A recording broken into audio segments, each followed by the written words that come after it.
burgueses. Isso na Assembleia de 1789, para que vocês tenham bem mais um elemento de avaliação. Então, aprovada a Declaração dos Direitos do Homem e do Cidadão. Uma representante do povo na Assembleia, uma mulher, que era, segundo os registros históricos, uma terrível revolucionária, extremamente radical e feminista feroz, e ficou indignada. Que Declaração dos Direitos do Homem? E ela propôs, então, que se aprovasse um segundo documento chamado Declaração dos Direitos da Mulher e da Cidadã. E isto foi recebido com indignação. Isso é uma subversiva. E acusaram esta personagem, chamava Olympe de Gouges. A Olympe de Gouges foi acusada de ser conspiradora, de ser associada à rainha Maria Antonieta. E por isso ela foi condenada à morte e foi guilhotinada, porque teve este atrevimento de falar nos direitos da mulher e da cidadã. Mas o lema da Revolução não era liberdade, igualdade e fraternidade? Quer dizer, a liberdade é para alguns e a igualdade depende. Quer dizer, não são todos livres e não são todos iguais. E na Revolução Burguesa da França vai se acrescentar um outro dado, esse tem importância ainda hoje para nós e para grande parte do mundo, e aqui chamando a atenção para o fato, os Estados Unidos da América fizeram a primeira Constituição, mas os Estados Unidos, naquela altura, estavam nascendo, não tinham nenhuma influência no mundo, e permaneceram isolados ainda durante muito tempo, ao passo que a França já era uma potência colonial. E a França exportava, inclusive, ideias, exportava teoria, exportava padrões de organização. E por isso o padrão francês se espalhou por grande parte do mundo, inclusive chegou ao Brasil, influiu muito na formação da nossa concepção de direito e na nossa primeira Constituição. Pois bem, na Assembleia Francesa se discutiu exatamente a questão, aquilo que estava em Montesquieu, do governo de leis, ser melhor do que o governo de homens. Então não queremos mais absolutismo, não é mais o poder do rei, até eles acabaram fazendo um acordo, eles mantiveram a monarquia, mas tiraram o poder do rei. Então, agora quem vai governar é a lei, é o governo da lei. Entretanto, e esse entretanto é fundamental, eles não mantiveram a ideia de lei que está na obra de Montesquieu. E isso nós vamos verificar na primeira Constituição da França, que é de 1791. Declaração de Direitos de 87, 4 anos depois fizeram a Constituição, imitando, quanto à forma, a Constituição Americana de 1787. Mas na Constituição Francesa, 1791, existe esta afirmação, a supremacia do governo da lei. Entretanto, na Constituição logo se diz, quem faz a lei são os delegados dos cidadãos ativos. Quem faz a lei? Uma eminente teórica francesa da atualidade, Mireille de Montmorency, tem um livro em que analisa essas coisas e diz, a Assembleia Francesa criou uma fábrica de leis. Quem faz a lei são os delegados dos cidadãos ativos. Durante o período revolucionário mais agudo, todos eram cidadãos, não havia diferença entre ativos e não ativos. Quando a Assembleia se instalou para fazer a Constituição, estabeleceu essa diferenciação. O governo é o governo da lei. E quem faz a lei são os delegados dos cidadãos ativos. Então, essa categoria social que estava sendo criada, cidadão ativo, era uma categoria social privilegiada. Eles é que iriam fabricar a lei. E não existe direito fora da lei. Só é direito o que estiver na lei. E ninguém será obrigado, é uma fórmula que aparece lá, e depois nós repetimos até agora, ninguém será obrigado a fazer ou deixar de fazer alguma coisa, a não ser com base na lei. Eu não posso obrigar, não posso proibir, a não ser com base na lei. A lei é o direito, a lei é todo o direito, só existe direito se estiver na lei. quem faz a lei? Então, quem faz a lei faz o direito. O fabricante da lei é o fabricante do direito. E quem é que faz a lei? Está lá na Constituição. São os delegados dos cidadãos ativos. Ora, então eu quero saber quem é cidadão ativo, que é uma categoria social privilegiada. Eles vão fabricar o direito. Está lá escrito com todas as letras. Primeira condição para ser cidadão ativo, para escolher fabricante de leis, era ser francês do sexo masculino. Ser francês do sexo masculino. Segunda condição era não ser empregado de alguém. Porque, e aí vem a justificativa que eu também encontrei lá nos discursos, dizendo que quem é empregado de alguém não tem independência econômica, então não deve ter direitos políticos. Então, excluídos os empregados, excluídas as mulheres, excluídos os empregados, e depois a exigência de que fosse proprietário e depois a exigência do pagamento de uma taxa anual muito elevada para exercer direitos políticos. Então, somadas todas essas condições, a conclusão é essa: quem é que compõe a categoria dos cidadãos ativos que vão fabricar a lei? Fabricando a lei, estão fabricando o direito. É a burguesia. É o direito fabricado pelos delegados da burguesia. É o direito burguês. E esse direito vai ser consagrado formalmente em 1804, quando a França faz o primeiro Código Civil. E aqui também chama a atenção para um outro dado que é muito importante. Custou muito, só bem recentemente, com o novo constitucionalismo, que isso começa a ser mudado. É que a Constituição tinha sido feita com a presença de pessoas que não eram da categoria de cidadãos ativos, porque foi a Constituição que exigiu. Então, depois da Constituição, é que só estavam na Assembleia delegados de cidadãos ativos. E por esta razão, até agora, na França, eu tive essa experiência neste começo de ano, existem professores de direito que consideram que a Constituição não é jurídica, ela é política. No ano passado, pela primeira vez, fizeram uma reunião de juristas, com a maioria de civilistas, mas admitindo também alguns constitucionalistas. E uma das mais eminentes civilistas francesas da atualidade, Elisabeth Voltaire, fez um discurso dizendo: a partir de agora nós admitimos que os constitucionalistas também são juristas. Sim, mas foi um grande favor, uma concessão de agora. Por quê? Porque o direito que se consagrou foi o direito civil. O direito civil é o direito do indivíduo concebido isoladamente, não do indivíduo socialmente considerado, mas é um direito que tem por fundamento o patrimônio. É patrimonialista, é individualista e é patrimonialista. E, além disso, também no prosseguimento e na aplicação disso, se consagrou a ideia de que o que importa é o que está escrito na lei. Quer dizer, não admite interpretação, não admite o enriquecimento de conteúdo, é o puro formalismo legal. E uma consequência gravíssima, que só agora, recentemente, começa a ser superada, é a eliminação da ética do mundo do direito. O direito é uma forma, não vá se discutir questão de valores.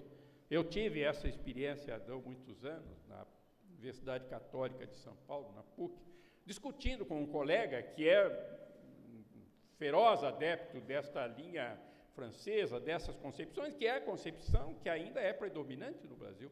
Quer dizer, é o positivismo jurídico, o positivismo civilista, e discutindo publicamente com um colega que é meu amigo, tudo isso, é um eminente professor, mas que é um positivista feroz. Quando se discutiu a respeito de uma determinada lei, eu disse: mas esta lei não é justa. Ele disse: espera aí, você está introduzindo um elemento não jurídico na discussão. Justiça é problema do filósofo, não é do direito. E o que é que sobra para o direito? Uma forma sem compromisso ético. uma forma sem compromisso com a justiça. É legal, então é isso que interessa. Se é justo ou injusto, não tem nenhuma importância. Então, na verdade, é a utilização da lei, a lei, então, concebida como sinônimo de direito, inclusive para a promoção e a garantia de injustiças. E isto foi afirmado já no começo do século XIX, ao lado da afirmação de que não deveria haver qualquer interferência do Estado na esfera dos direitos individuais. Há também, em relação a isso, uma lei que é importante lembrar, ela é de 1796. Ela é referida como Lei Le Chapelier, porque o Le Chapelier foi o propositor da lei. Esta lei proibiu, 1796, era o começo da industrialização. Ela proibiu a formação de qualquer associação. Por quê? Porque os operários estavam começando a se organizar, a se associarem. Então, ela definiu como crime a associação. Em relação a isso, eu abro um parênteses para lembrar isso. Será que não há certa semelhança entre essa criminalização das associações na França de 1796 e a criminalização de movimentos sociais que se quer fazer hoje no Brasil? A criminalização de qualquer movimento de trabalhadores sem terra ou de qualquer outra espécie de trabalhadores urbanos, e para não atrapalhar os interesses da burguesia, eu defino como crime, eu que fabrico a lei, e pronto, e acabou.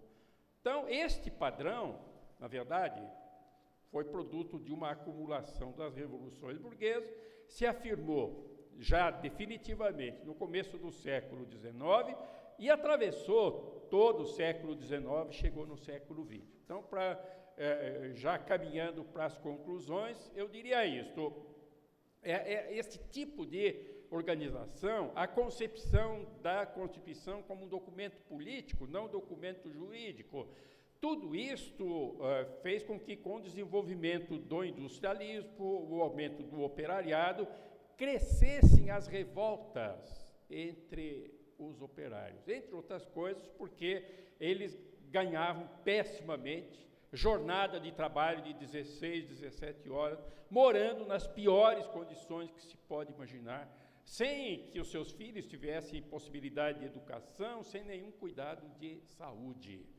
Aliás, é curioso isso, que foi através do problema de saúde que se admitiu o começo da interferência do Estado, de uma participação do Estado prestando serviços. Vai acontecer no fim do século XIX. Mas dois dados do século XIX, que são importantes lembrar nesse momento, um deles é que, em consequência desta concepção de direito e desse papel do Estado, o Estado era um conservador, um garantidor da liberdade de quem tinha patrimônio. Por causa disso surgiram as rebeliões e surgiu o movimento socialista. O socialismo foi um produto das injustiças sociais, do agravamento das injustiças. Quando chega ao final do século XIX, 1891, é publicado um documento que é extremamente importante, de autoria de um Papa, Leão XIII, é a encíclica Rerum Novarum. E pela primeira vez o Papa vai falar em direitos sociais, além dos direitos individuais. E o Papa fará a defesa do que ele chamou de corpos intermediários, que são as associações. Então, vejam, é uma cunha que se instala para rachar o edifício liberal burguês. Mas isso chega ao século XX, com o aumento do industrialismo, o aumento das violências, das injustiças, marginalizações, chega a Primeira Guerra Mundial, que durou de 14 a 18, e antes que acabasse a guerra, a Revolução Socialista Russa, que acabou sendo bem sucedida. Os socialistas tomam o poder na Rússia. E aí há um momento de graves perturbações. 1920, começa-se a criação da Organização Internacional do Trabalho. Já se concebe o trabalhador como um titular de direitos. e se vai buscar o estabelecimento de relações de trabalho que sejam justas e que preservem a dignidade do trabalhador. Mas houve muita resistência, muitos conflitos, e o resultado foi a Segunda Guerra Mundial. Quer dizer, terminada a Segunda Guerra Mundial, começa efetivamente uma fase nova na história da humanidade. É o final da supremacia dos padrões burgueses de organização política e de concepções jurídicas. Quer dizer, é a partir daí, na verdade, que começa o novo constitucionalismo. Quer dizer, a Declaração Universal já não será a Declaração dos Direitos do Homem e do Cidadão. É até curioso também que a delegação francesa queria que se desse este nome. Em homenagem à França, foi o primeiro país que publicou uma declaração de direitos. Vamos chamar a Declaração dos Direitos do Homem e do Cidadão. E houve uma resistência muito firme de uma mulher, que era então viúva do presidente Franklin Roosevelt, Eleanor Roosevelt. Eleanor disse, não, nada de Declaração dos Direitos do Homem, é Declaração dos Direitos dos Seres Humanos, em inglês, Human Rights, por isso, direitos humanos. Eu gosto de chamar a atenção para isso, para dizer que a expressão direitos humanos tem um conteúdo extremamente importante, é uma afirmação de universalidade, são direitos de todos os seres humanos. E a declaração, então, faz uma enumeração de direitos, e aí já aparece o direito à educação, aparece o direito à saúde, o direito ao trabalho. Entretanto, aprovada a declaração, houve uma discussão, porque muitos disseram, mas a declaração tem força moral, não é um documento jurídico, é uma declaração de direitos. E a ONU começa a discutir a elaboração de um pacto de direitos humanos. Pacto aí no sentido de um tratado, documento jurídico, um acordo jurídico internacional. E houve uma cisão. Se de um lado os países capitalistas disseram isso, não, vamos declarar e pôr no pacto e garantir como efetivos direitos, os direitos civis e políticos. Quer dizer, o direito à liberdade, mas com grande ênfase na liberdade patrimonial, mas também a liberdade de expressão, a liberdade de não ser preso arbitrariamente, e o direito de votar e ser votado. Então, vamos garantir isso para todos e não é preciso mais. E os outros, aí liderados pela União Soviética, disseram não, sem os direitos econômicos, sociais e culturais, para muita gente esses direitos civis e políticos serão uma fantasia. Eu dizia, qualquer um é livre para escolher onde quer morar, mas quem é que tem meios para escolher?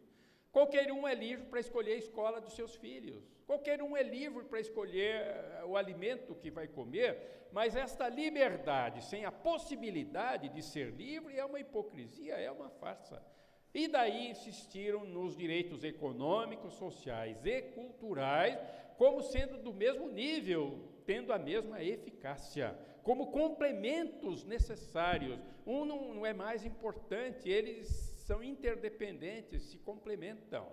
E a ONU passou muitos anos discutindo esses pactos, não conseguiram unificar e acabaram fazendo 2 pactos, aprovados em 1966.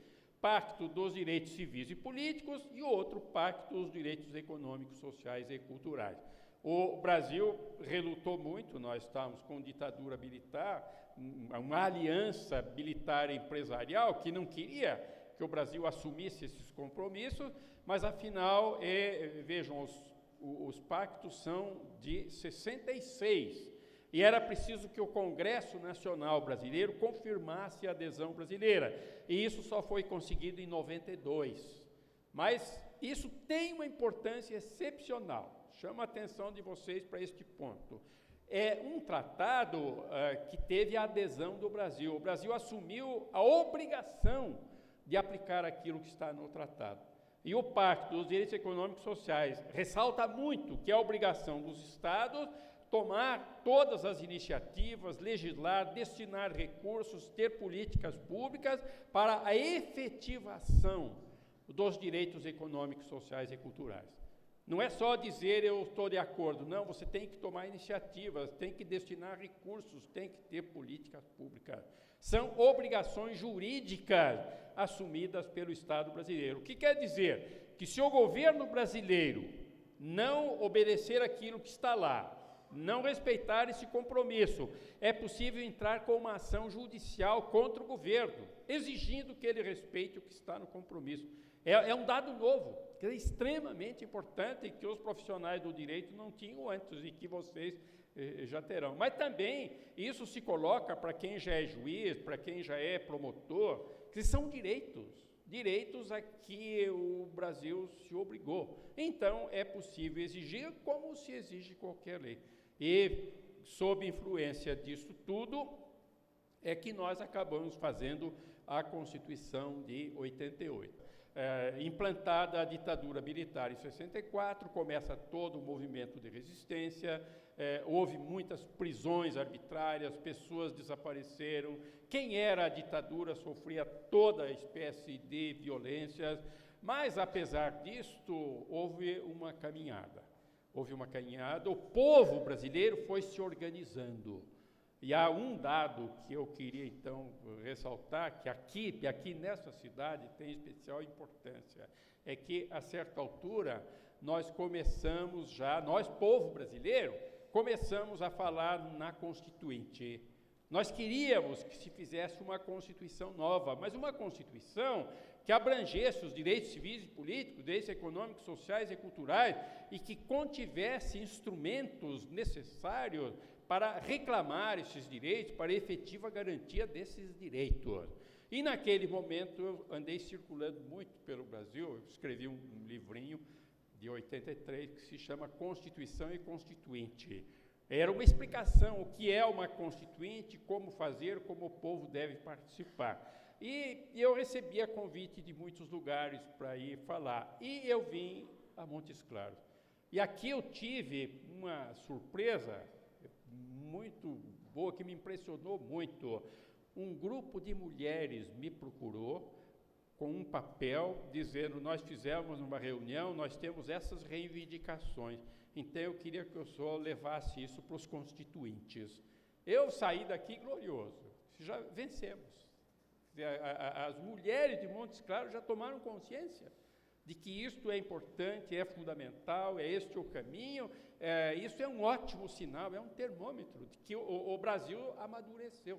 E realmente nós tivemos um movimento associativo extraordinário, e foi graças a isso que nós conseguimos a Constituição, que de longe é a mais democrática de todas que o Brasil já teve.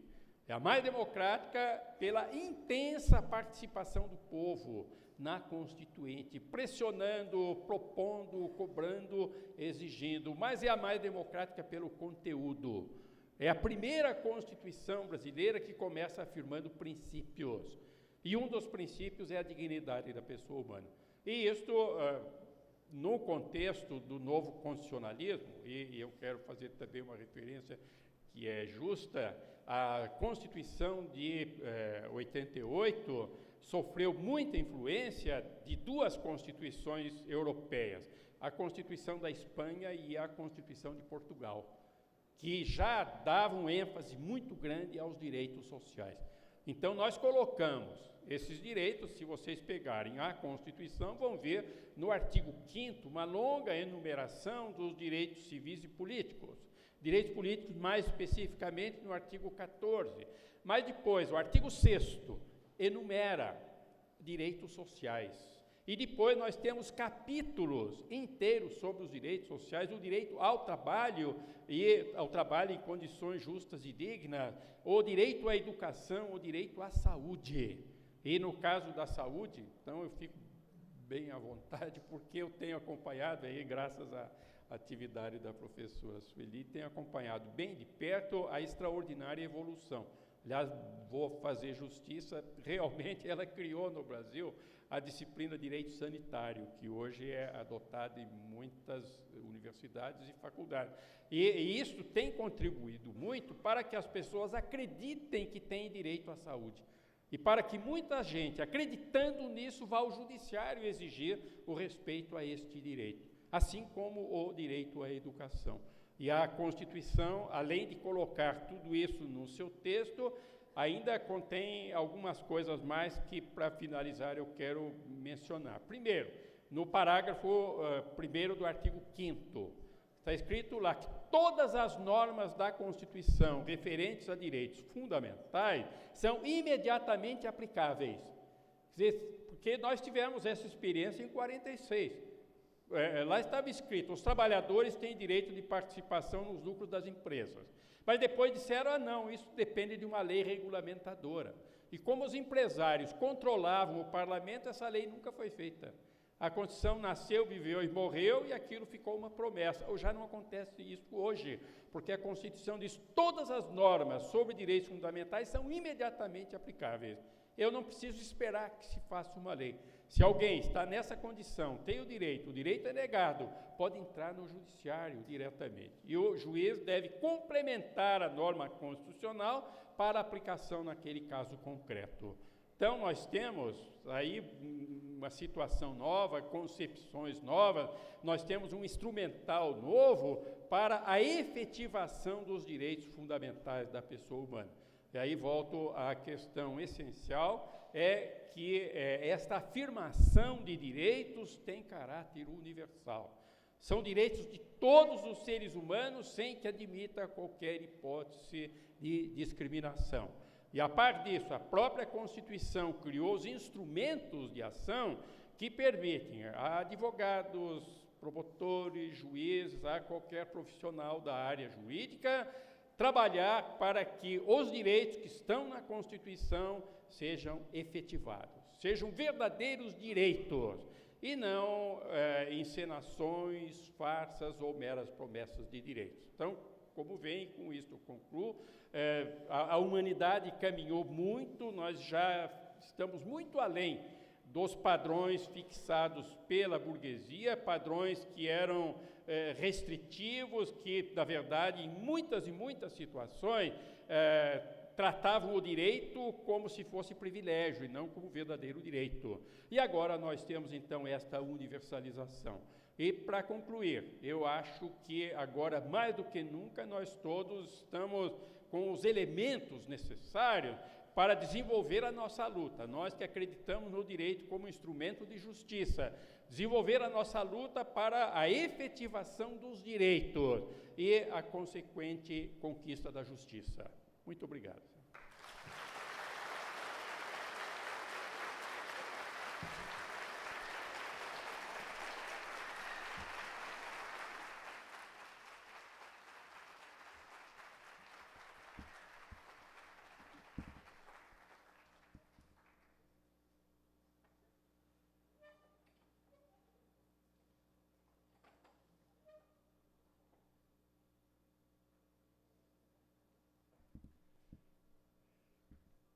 Lembramos a todos que as perguntas deverão ser redigidas e encaminhadas aos nossos assistentes para posterior discussão. Alguns avisos. Antes, gostaríamos de registrar e agradecer a presença do professor Ricardo Rabinovic Berkman. Em razão de adequação à agenda dos palestrantes, horário de voo e demais ajustes, haverá a seguinte alteração na programação do evento. A palestra do professor Ricardo Rabinovic Berkman, Controle da Própria Morte e Faceta do Direito Fundamental à Saúde, será transferida para o horário da noite. Na programação da manhã, será acrescida a palestra do professor Edson Pires da Fonseca, Mecanismos de Efetivação dos Direitos Fundamentais Sociais. Senhoras e senhores, neste momento, convidamos o professor Dr. Elton Dias Xavier para a apresentação do novo número da Revista Brasileira de Estudos Jurídicos.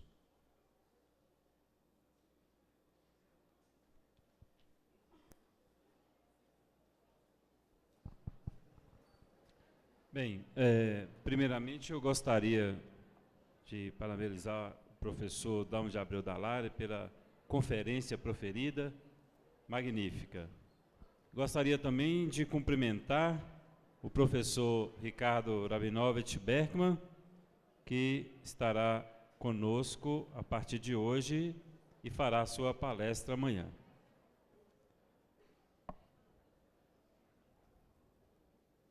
A Revista Brasileira de Estudos Jurídicos é uma publicação das Faculdades de Santo Agostinho, uma publicação semestral e contínua. Neste número da revista, apresentamos na abertura o artigo do nosso professor Ricardo Rabinovich Berkman sobre a problemática bioética e suas relações com os direitos humanos, vistos através da série Star Trek, conhecida no Brasil como Jornada nas Estrelas. O tema é de enorme interesse pela sua atualidade e mostra de forma inovadora a repercussão da discussão bioética desde os anos 60, década muito importante para os Estados Unidos e, sobretudo, para a discussão dos direitos civis e humanos naquele país. Abrimos a seção Artigos da revista com um trabalho sobre a democracia na era digital, no qual a professora Luciana Cristina de Souza argumenta que é um novo desafio para a sociedade civil e o Estado nesse novo cenário. Assim como existem algumas barreiras a serem superadas. A exclusão digital, que inviabiliza o exercício da cidadania, a cooptação de lideranças de movimentos